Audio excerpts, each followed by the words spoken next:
I'm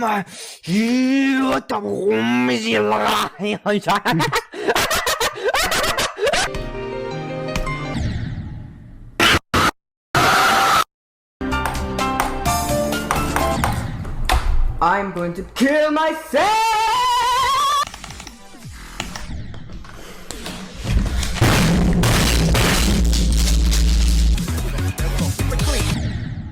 The shit! The shit! The shit!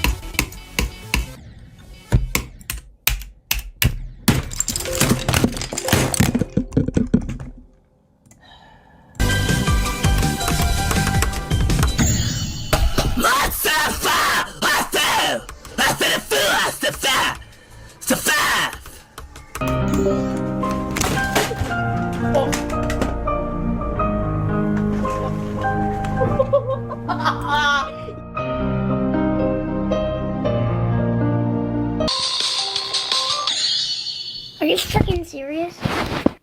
Open up, it's time to take your medicine. Shut up, Mom!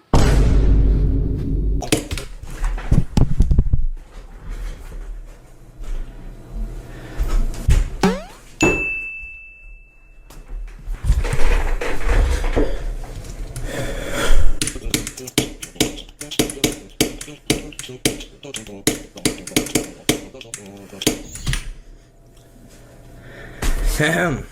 Ah! Ah!